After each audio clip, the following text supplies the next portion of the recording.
through 75 counties and hundreds of investigations, from the most violent crimes to petty infractions. This is Arkansas Crime Watch with Kevin Kelly. A Little Rock man recovering after losing an eye after being tased by Little Rock police. And tonight, he's sharing his side of the story. Good evening and thanks for watching Arkansas Crime Watch on Fox16.com. I'm Kevin Kelly. The encounter happened last week at a gas station on Baseline Road. Alexis Wainwright talking to the man, comparing his side of the story to the official police report. This one encounter with police has changed this man's life forever. He says he no longer has a left eye. I didn't deserve it. I didn't deserve for my eye to be gone because of a fight. 34-year-old Adrian Thompson left with one eye and a heavy heart. They told me I was lucky to be alive, that I was lucky that my other eye wasn't affected because of the amount of voltage it was. A Little Rock police officer shot Thompson with a taser last week. He lost his eye. He says he was in a fight at a gas station on Baseline Road in Little Rock. I stopped to look and see who was saying it. Thompson says as he turned around to see who was talking, boom, he was blinded by a taser. I saw the light pop. According to the police report, police told two men to stop fighting.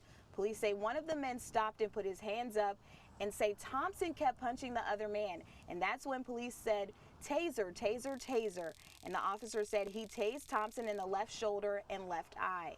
Now Thompson is facing domestic battery and resisting arrest charges. But Thompson says the police report is wrong. I definitely want them to look into it because I didn't resist arrest. And when it comes to his sense of security around LRPD, now I'm afraid of it, and I've never been afraid of the police. I reached out to LRPD. They declined to comment, but they did say the use of force incident would be evaluated through the officer's chain of command like all use of force incidents. Thompson says that surveillance video would back up his story and he will seek legal action. Reporting in Little Rock, Alexis Wainwright, back to you. Police identify a woman who was killed on August 8th. 42-year-old Shamika Stewart was found shot lying in the road on West 25th Street in North Little Rock. She died shortly afterwards. No suspect details have been released, at least not yet. But if you have information about this crime, be sure to call North Little Rock Police. Two men arrested after one of them fired at police during a high-speed chase. Garland Miller and Thomas Cantrell were arrested August 9th. Police responded to a shots fired call at a home on South Division Avenue in Mansfield. When they arrived, Miller and Cantrell jumped into a truck and took off, reaching speeds of up to 100 miles per hour. At one point during the pursuit, police say Cantrell fired one shot at police. Officers eventually lost sight of the truck, but 45 minutes later, the two suspects returned to the house where they were eventually arrested. Miller was charged with fleeing Cantrell with aggravated assault. Police at Southern Arkansas University Magnolia investigating a shooting that left one student dead. It happened Tuesday morning just before 1 a.m. in the Reynolds Center parking lot. According to campus investigators, 3 students living off campus met someone in the parking lot. After a brief discussion, shots were fired. When police arrived, they found Joshua Smith had been shot and killed. Another student was injured and is in stable condition. So far, no suspect information has been released. SAU did release a statement offering its prayers to Smith's family, saying, "When tragedy happens, we all must come together to reassure our students and campus community of our ongoing commitment to their safety. Now more than ever, we must find ways to safely comfort one another." An auto shop ransacked and an employee beaten in Garland County. The sheriff's office now investigating. It happened this past Friday at Advantage Wholesale on Malvern Avenue in Hot Springs. Our Claire Kreitz speaking to the owner, who says the suspect caused thousands of dollars worth of damage. Right on a main highway in the middle of the day.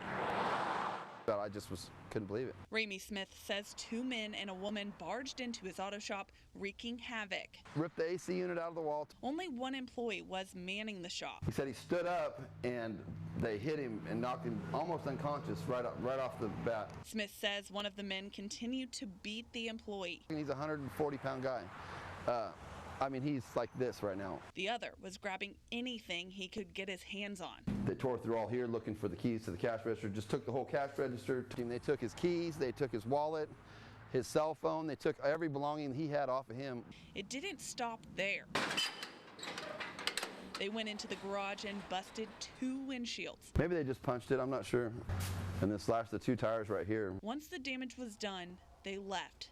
Smith just hopes they don't come back. The kind of thing just really makes you wonder what kind of world we live in today. We're happy to say that the employee is doing much better. Smith says he is scared to come back to work without anyone behind bars. If you know anything about this robbery, you can call the Garland County Sheriff's Office.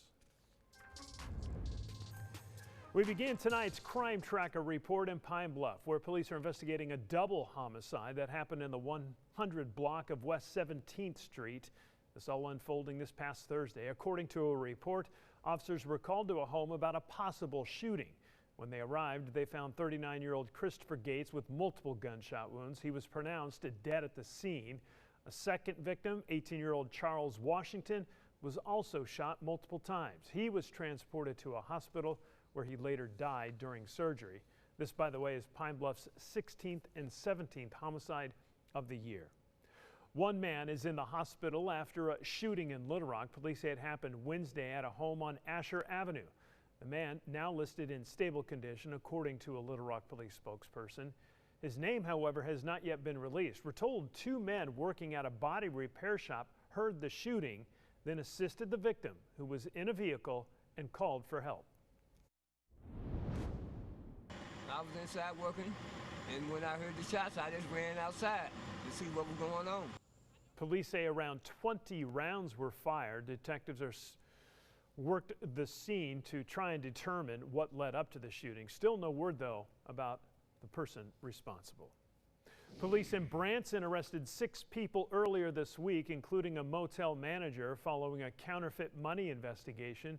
Police say they searched the Metropolitan Motel and found a wide assortment of drugs and firearms, along with evidence of counterfeiting. Branson police say a comprehensive review of the motel's business license and inspection records is now being conducted.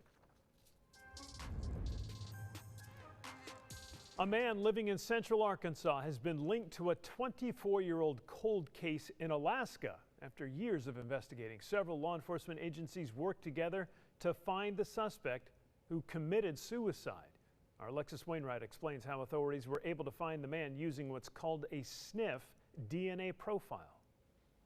I'm thankful that the family and friends of Jessica Baggins will hopefully receive an element of closure.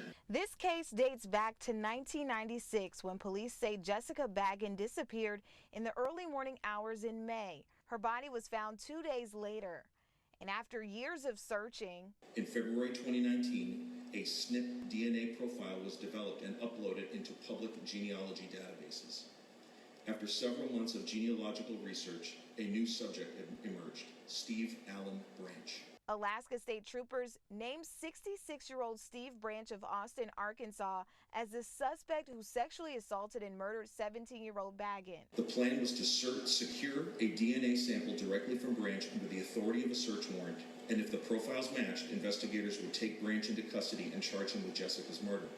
However, only 30 minutes after the Alaska investigators departed the residence, Branch committed suicide.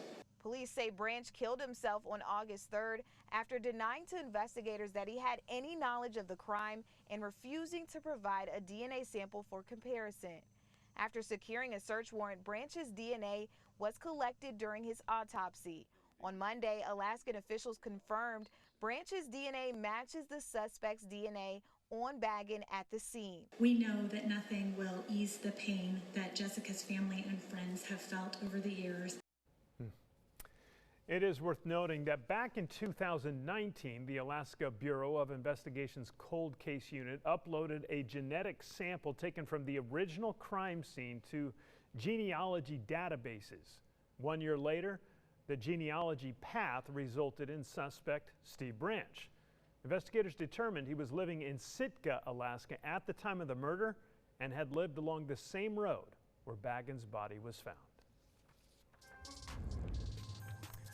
Tonight's Mug of the Week goes to Nicholas Jennings Mitchell, the 35-year-old arrested and booked into the Pulaski County Jail on August 12th.